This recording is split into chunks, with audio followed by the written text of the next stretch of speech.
आने वाले समय में ना ये ब्रह्मा विष्णु महेश तुम्हारी कोई रक्षा करेगा, ना ये देवी देवता तुम्हारी रक्षा करेंगे, ना ये संत महात्मा कोई तुम्हारी रक्षा करेंगे। रिश्तेदारों की तो बात ही छोड़ दो, तो 2 कोटी के जीव हैं, उनकी तो औकात ही क्या है। ये कोरोना महामारी आई, सब डॉक्टर फेल कर दिए, सब हॉस्पिटल फेल कर दी, आज तक उसका कोई इलाज नहीं है। उससे पहले कैंसर आई थी, एड्स आए थे, आज तक उनकी कोई वैक्सीन नहीं बनी है, सब फेल कर दिए परमात्मा ने। ये जब कोरोना आया था ना, इन देवी देवताओं के भी मुंह पे लोगों ने मास्क चढ़ा दिए, उन पुजारियों ने इन मंदिरों के जो है दरवाजे बंद कर दिए थे 2 महीने के लिए, और उन पत्थरों के नाक पे चढ़ा दिया मास्क। मतलब खुद इन भगवानों ने अपने आप को बेबस साबित कर दिया कि बच्चों हमारे पीछे लगने से कोई फायदा नहीं है, हमने तो खुद अपने नाक पे मास्क चढ़ा लिया, हमने तो खुद इस बीमारी के डर से अपने जो है वो दरवाजे बंद कर लिए। पुण्यात्माओं, ये कॉमन सेंस की बातें हम लोगों ने विचार करना चाहिए। परमात्मा कहते पत्थर पूजे हरि मिले तो मैं पूजू पहाड़, इससे तो चाकी भली जो पीस खाए संसार। एक पत्थर का मास्टर बना दिया जाए, क्या आप अपने बच्चों को उस स्कूल में आप भेजोगे? नहीं भेजोगे। आपको पता है कि वो पत्थर मेरे बच्चों को क्या पढ़ाएगा, वो निर्जीव है जो ना चल सकता ना बोल सकता, वो क्या पढ़ाएगा मेरे बच्चों को? आप अपने बच्चों को उस स्कूल में भेजोगे जहाँ पे कोई जिंदा मास्टर होता है, जहाँ पे कोई जिंदा कोई टीचर होता है। ठीक इसी प्रकार पुण्यात्माओं, ये पत्थरों के देव और देवता, इनसे हमारा भला नहीं हो सकता। भक्ति कोई संत बताएगा, भक्ति जो है वो गुरु बताएगा। अरे अगर गुरु का महत्व ना होता तो जिस रामचंद्र जी को आज पूरी दुनिया जिनको पूजती है, उस रामचंद्र जी को अपना गुरु बनाने की आवश्यकता नहीं थी। हम लोग खाली राम राम करके और यहाँ से मुक्ति प्राप्त करने की सोच रहे हैं। हम तो वो भक्ति भी नहीं कर रहे जो भक्ति रामचंद्र जी करते थे। परमात्मा कहते हैं 3 लोक सब राम जपत है, जान मुक्ति को धाम। और उस राम ने वशिष्ठ गुरु बनाया, उसको मिला ओम नाम। रामचंद्र जी ने तो बेचारे ने खुद अपना गुरु बनाया, और वशिष्ठ जी ने उनको ओम नाम का जाप दिया। और तुम पहली बात तो ना कोई ओम नाम का जाप कर रहे, और ओम नाम का जाप भी बिना ओम नाम के जाप को देने वाले अधिकारी गुरु के बिना काम नहीं करता। तुम तो वो भक्ति भी नहीं कर रहे जो रामचंद्र जी कर रहे थे, और रामचंद्र जी का भी मात्र ओम नाम के जाप से मोक्ष नहीं हुआ। द्वापर में आ जाओ, श्री कृष्ण जी का जीवन देख लो। श्री कृष्ण जी ने अपना आध्यात्मिक गुरु बनाया दुर्वासा ऋषि को। क्या जरूरत थी, वो तो खुद भगवान थे ना। लेकिन बिना गुरु के यहाँ के भगवानों का भी मोक्ष नहीं होता, उनकी भी गति नहीं होती। फिर हम 2 कोटि के जीवों की क्या औकात जो हम बिना गुरु के मनमुखी रूप से पत्थरों पे जल चढ़ा के दूध चढ़ा के हम लोग मोक्ष प्राप्त कर जाएंगे। पुण्यात्मा, विधान से चलेंगे तो हम यहाँ से छुटकारा प्राप्त कर सकते हैं। यहाँ के जो भौतिक जो सुख है वो प्राप्त हम कर सकते हैं, अन्यथा नहीं होगा। मनमुखी रूप से हमारे हमारे हमारे हमारे बुजुर्ग जो अमल की भूत बना दिए गए। तो ये बहुत लंबा चौड़ा ये प्रकरण है। परमात्मा ने अपने सत्संगों में सब कुछ ये क्लियर किया हुआ है। हम अपने मुद्दे पे आते हैं, जिस मुद्दे के लिए परमात्मा हमें सात संगतियों के लिए जो है वो निमित्त बनाते हैं। तो परमेश्वर कहते हैं कि इस सतपुरुष का जिस घर में नाम, सतपुरुष यानी संत रामपाल जी भगवान का जिस घर में नाम, और उस घर में लड़ाई झगड़ा, उस घर में मनमुटाव, परमात्मा कहते हैं कंजरपना है, भक्ति नहीं है। पुण्यात्माओं, मैं आपको कोई उपदेश नहीं दे रहा, मैं आपको कोई संदेश नहीं दे रहा। मैं भी उसी कैटेगरी में हूँ जिस कैटेगरी में हम भगत भाई हैं। लेकिन परमात्मा ने बताया ना कि साध संगति से भेद जो पाया, साध संगति से नए नए जो है खुलासे होते हैं, उजागर होते हैं। जिसको नहीं पता है उनको उन बातों का जो है वो मालूम पड़ता है। तो साध संगतियाँ हैं, मतलब एक दूसरे से कुछ न कुछ सीखने के लिए। क्योंकि बहुत सारे नए भाई बहन हैं जो गुरुजी के इतने सत्संग नहीं सुन पाए, गुरुजी की इतनी संगति नहीं कर पाए, तो वो क्या करेंगे, वो अपने बड़े भगत भाई बहनों से जानकारी लेंगे। परमात्मा के जो सत्संग है, जो उनमें सार है, जो रहस्य है, उनको जाने पहचाने, इसके लिए परमात्मा ने हमें साथ संगति दी है। तो परमेश्वर का ये सत्संग आप सुनिए, जिसमें परमात्मा कह रहे हैं कि नाम दीक्षा लेने के बाद में भगत को किस प्रकार से अपने अंदर जो है बदलाव लेके आना है। मेरे अंदर भी सारे बदलाव नहीं है। मैं भी परमात्मा से प्रार्थना करूंगा कि परमेश्वर मेरे ऊपर भी अपना आशीर्वाद रखे, परमेश्वर मेहर करे, दास भी अपने जीवन में बदलाव करे, और एक जो भगत होता है वास्तव में, उस भगत की कैटेगरी में परमात्मा मुझ दास को भी लेके आए। क्योंकि पुण्यात्माओं, हम में से अभी कोई भगत नहीं है। हम भगत बनने की हम प्रोसीजर में हैं। भगत की बहुत सारी मर्यादा हैं, बहुत सारे नियम हैं, जिनमें 90% लोग आज नहीं हैं संगत में। तो हमने प्रयास करना, सबसे पहले हम भगत बने। हम नाम के आगे तो लगा लेते हैं दास, पवन दास, बने नहीं हम भगत भी। दास तो बहुत लास्ट स्टेज है। दास तो फिर वो कहलाता है। परमात्मा सत्संग में कहते हैं कि एक राजा एक दास खरीद के ले आया, और जब वो दास को अपने घर पे ले आया खरीद के उस गुलाम को, तो जब उसने राजा ने कहा कि भाई तेरा नाम क्या है, तो उस दास ने कहा कि जी दास का कोई नाम नहीं होता है, जिस नाम से आप पुकारोगे वही मेरा नाम है। और आज क्या है, यहाँ डायरेक्ट अगर कोई किसी का नाम ले दे, जैसे कोई कह दे कि ए पवन, तो अंदर ऐसी आग लगती है कि ना इसने मेरे नाम के आगे जी लगाया, ना भगत लगाया, ना दास लगाया, बोलेगा नहीं लेकिन अंदर आग उठ जाती है कि डायरेक्ट कैसे बोल दिया मेरे को पवन। तो हम दास कहाँ हैं, हम गुलाम कहाँ हैं? तो उसने कहा कि जी दास का कोई नाम नहीं होता, जिस नाम से आप पुकारोगे वही मेरा नाम है। बोला भाई तू क्या खाएगा? बोले जी दास की कोई इच्छा नहीं होती है, जो आप दे दोगे टुकड़े वही मेरे लिए भोजन है। बोला भाई तू काम क्या करेगा? बोले जी जो आप कहोगे मैं वही काम करूंगा, मेरी अपनी कोई इच्छा नहीं होती। तो पुण्यात्मा दास तो वो स्टेज है, दास की भूमिका निभाई 650 साल पहले इस कबीर परमेश्वर ने। लोगों ने 52 प्रकार की यातनाएं दी उनको, उन्होंने किसी को कोई बद्दुआ नहीं दी, सहा उन्होंने सब कुछ। दास की भूमिका निभाई संत रामपाल जी भगवान ने, इस परमार्थ के लिए निस्वार्थ भाव से 2-2 बार जेल। ये वो परमेश्वर है, एक फूक मारे तो 21 ब्रह्मांड उड़ जाए मालूम नहीं पड़े। कहते हैं साहिब से सब होत है, बंदे से कुछ नहीं, वो राई से पर्वत कर दे फिर पर्वत से राई। एक सेकंड में ये परमात्मा सब कुछ करने में समर्थ है ये। लेकिन ये किसको मिटाए, किसको श्राप दे? राजा से लेकर रंक तक, अमीर से लेकर गरीब तक, सब इसी के तो बच्चे हैं। एक बाप के 4 बच्चे हैं, 2 बच्चे यदि बिगड़ जाते हैं, शराब पीने लग जाते हैं, भांग खाने लग जाते हैं, और नशे में वो अपने बाप को भी वो गाली गलौज कर देते हैं, मारपीट कर देते हैं, लेकिन बाप फिर भी उनका बुरा नहीं चाहता। तो ये तो हमारी आत्मा का बाप है, हमारा परम पिता है। ये तो सांसारिक बाप से, शारीरिक बाप से लाखों गुना ज्यादा प्यार अपने बच्चों को करता है। इसके लिए तो चींटी भी वही आत्मा है, हाथी भी वही आत्मा है, जीव भी जो है वही आत्मा है। तो पुण्यात्माओं, हमें परमेश्वर ने जो समझाया उसको हम थोड़ा ध्यान से हम सुने, और हम अपने जीवन में जो है ये बदलाव लेके आए, ताकि हम परमेश्वर के हम नजदीक आ जाए। तो सुनिए परमपिता परमेश्वर जी का ये छोटा सा सत्संग।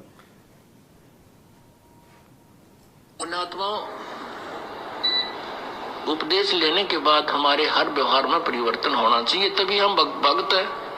हम नाम भगत का रावण काम जगत पे बुंडे करें तो क्या है कि भगत भी लड़ाई झगड़ा छोटी छोटी बातों पर खेच जाता है, नहीं थोड़ा हानि लाभ हो जाए फिर वो कंजरपना, फिर क्या फायदा इस भक्ति का?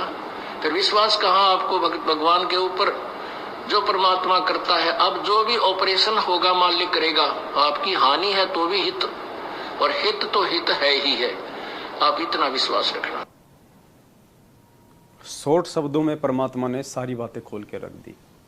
छोटी मोटी लाभ हानि हो जाती है, घर में भगत है, भक्तमती है, छोटा मोटा कोई नुकसान हो जाता है, भगत को 5 दिन मार्केट में काम नहीं मिला, 5 दिन वो घर बैठ जाता है, तो छठे दिन वो उसके चिमटे मारने लग जाती है, तू कुछ करता नहीं है, तू कुछ उधरता नहीं है। अरे भाई अब वो भगत है, वो मर्यादा में है, तो उसका अच्छा बुरा, उसका कामकाज, व्यापार धंधा, लाभ हानि परमात्मा के हाथ में है। अब हम लोगों ने विश्वास रखना चाहिए, हमें परमात्मा से प्रार्थना करनी चाहिए। हमारे आचार विचार में, बोलचाल में परमात्मा कहते हैं हर चीज़ में हमारे वो बदलाव आ जाना चाहिए। हमने अपने पूज्य गुरुदेव भगवान को देख के चलना है। पुण्यात्माओं, दास ने पहले भी कहा था, और परमात्मा भी अपने सत्संगों में बार बार संकेत करते हैं कि भक्ति मार्ग पे यदि एक भगत ने सफल होना है, तो भगत ने ना तो भक्तों को देख के चलना है, भगत ने ना जगत को देख के चलना है, ना किसी आडंबर को देख के चलना है। भगत ने यदि भक्ति मार्ग पे सफल होना है तो अपने गुरुदेव के जीवन को देख के चलना है, क्योंकि वो गुरु भी एक भगत की भूमिका करता है, और भगत बन के वो दिखाता है कि भगत के क्या लक्षण होते हैं, भगत को कौन से शुभ कर्म करने चाहिए, कौन से अशुभ कुकर्मों से उसको दूर रहना चाहिए, भगत का अपने गुरु के प्रति क्या भाव होना चाहिए, अपने भगत भाई बहनों के प्रति क्या उसका व्यवहार होनी चाहिए, क्या उसकी समाज में मान मर्यादा होनी चाहिए।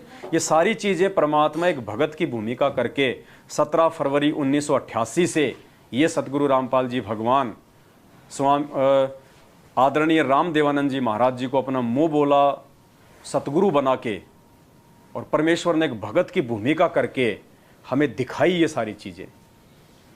कि एक भगत के क्या लक्षण होते हैं। एक भगत का अपने गुरुदेव पे कितना अटूट विश्वास होता है। गुरुजी बार बार सत्संगों में जिक्र करते हैं कि पुण्यात्माओं, नाम चाहे 2 साल बाद में ले लो, 6 महीने बाद में ले लो, लेकिन पहले ज्ञान को अच्छे से समझ लो, ज्ञान को समझ के नाम लो। अगर नाम दीक्षा लेने के बाद में तुम्हारा अपने गुरु के ऊपर अविश्वास हो गया, किसी भी सिरफिरे के द्वारा तुम्हारे मन में शंका पैदा कर दी तुम्हारे गुरु के प्रति और तुमने मान लिया, या तुम्हारे अंदर भी आ गई वो बात कि हाँ ऐसा हो सकता है, उसी दिन तुम्हारी सारी बने बनाई भक्ति का सत्यानाश हो जाता है। तो परमात्मा ने वो भूमिका भी दिखाई करके परमेश्वर ने बताया। एक हरियाणा का रामेश्वर भगत जी थे, चिड़ी गांव के रामेश्वर भगत जी। वो सतगुरु जी से पहले ही दादा गुरु जी से नामोपदेशी हो चुके थे। सतगुरुदेव जी ने लीलामय तरीके से रामेश्वर जी को निमित्त बनाया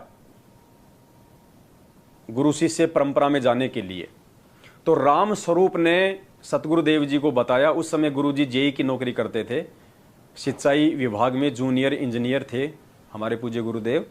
तो रामेश्वर जी उनके संपर्क में थे, उनके मित्र थे। तो रामेश्वर जी आए सतगुरुदेव जी के पास में और कहा कि भाई रामपाल, तेरे मतलब का एक कबीरपंथी एक संत है, चाहे तो उससे नाम ले ले।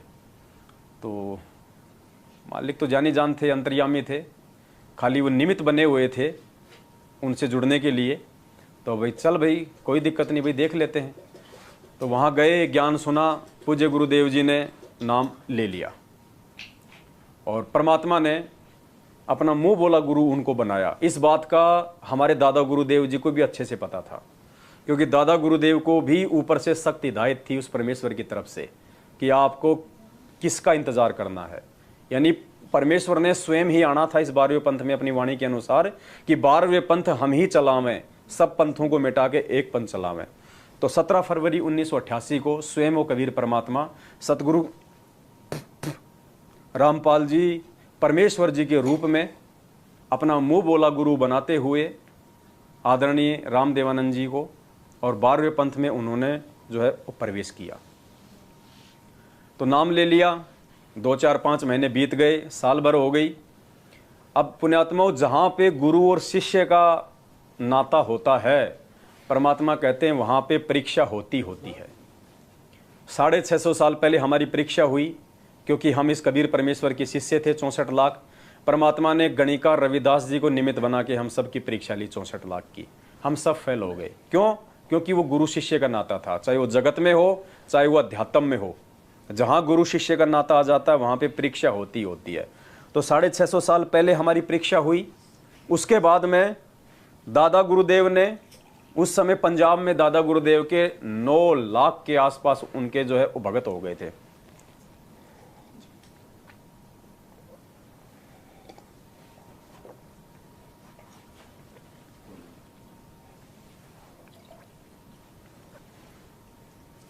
हमारे दादा गुरुदेव के पंजाब में 9 लाख के आसपास शिष्य हो गए थे। तो परीक्षा तो दादा गुरुदेव ने भी लेनी थी परमेश्वर के आदेश, और उन्होंने परीक्षा ली। क्या परीक्षा ली? दादा गुरुदेव ने की उम्र लगभग 104 साल के आसपास हो गई थी, और दादा गुरुदेव ने लीला क्या ली? बीमारी का बहाना बनाया। अपने आप को परमेश्वर ने बीमार किया, अस्वस्थ किया, लूज मोशन हो गए, दस्त लगा लिए, दस्त। और दस्त भी कैसे? 3 महीने हो गए, रुकने का नाम ही नहीं ले रहे। दिन में 4-4, 5-5 बार बाथरूम जावें, लेटरिन जावें। अभी जाके आ गए, हाँ भाई हाथ धुला दिए। 2 मिनट बाद में फिर बाथरूम में चले गए, हाथ धोओ भाई, हाथ धुआ दिए। 2 मिनट बैठे, अरे भाई हाथ धोओ, मेरे हाथ नहीं धुआए। अब भगत सोचें अभी तो धुलाए थे, क्या हो गया गुरु जी को? और यार ये क्या बीमारी हो गई? संगत में खुसर पुसर शुरू हो गई। जैसे 650 साल पहले वो गणिका बहन जो अपने कुकर्मों को छोड़ के परमात्मा से नाम दीक्षा लेके भक्ति करने लग गई, लेकिन हम लोग फिर भी उसको वैश्या ही मान रहे थे कि भाई वैश्या आश्रम में आने लग गई है और ये अपने कुकर्मों से सबको बदनाम करेगी। तो खुसर पुसर शुरू हो गई थी। ऐसे ही दादा गुरुदेव की संगत में खुसर पुसर शुरू हो गई कि भाई अब बात जो है वो बिगड़ने वाली है और अपने गुरु जी का तो थोड़ा बहुत समय बाकी है। भाई 4 दिन लग जाएं, 5 दिन लग जाएं, 3-3 महीने कोई 10 थोड़ी लगते हैं। और गुरु जी का तो भाई मानसिक संतुलन भी खराब हो चुका है। उनको तो याद ही नहीं रहता मैंने 2 मिनट पहले हाथ धोए थे, 2 मिनट पहले मैं फ्रेश होने गया था, खुसर पुसर शुरू हो गई। क्योंकि परमात्मा कहते हैं गुरु मानुष कर जानते वो नर कहिए अंध, होवे दुखी संसार में फिर आगे काल के फंदे। जो अपने गुरु को मानुष मानेगा, अपने जैसा मानेगा, परमात्मा कहते हैं वो इस जीते जी भी दुखी होगा और आगे चल के फिर वो काल के उसके वो फंदे पड़ेंगे, क्योंकि वो पार होगा नहीं, 84 लाख योनियों में आएगा गुरु को मानुष मानने वाला। अब रामेश्वर जी जो थे वो गुरु जी के पास गए एक दिन और गुरु जी से कहा भाई जेई, बोले हाँ भाई। बोले क्या विचार है? मतलब रामेश्वर जी के कहने का मतलब ये था कि कोई दूसरा गुरु बना ले, ये गुरु तो डगमग हो गया, ये तो मानसिक संतुलन खो दिया इसने तो, अपना पागल हो गया, बूढ़ा हो गया, पता नहीं कब इसकी टिकट कट जाए। तो गुरु जी ने कहा भाई क्या बात हुई? बोले भाई देख ले संगत में जो चल रहा है।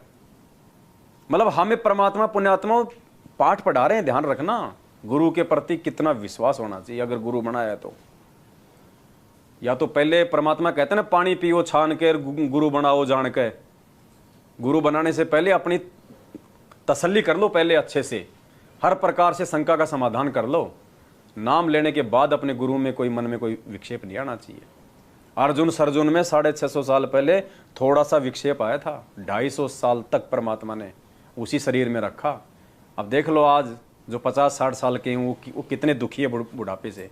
तो 250 साल अर्जुन सर्जुन ने कैसे निकाले होंगे बुढ़ापे में, वो सजा मिली उनको गुरु में दोष देखने की। तो गुरु जी ने कहा कि भाई क्या हो गया? बोले देख ले भाई आजकल ऐसा चल रहा है संगत में। तो उस समय तो ज़्यादा उन्होंने जिक्र नहीं किया। 15-20 दिन बाद फिर मिले वो गुरु जी से। बोले भाई जेई मेरी बातों पे कुछ विचार किया कि नहीं किया? बोले भाई कौन सी बातें?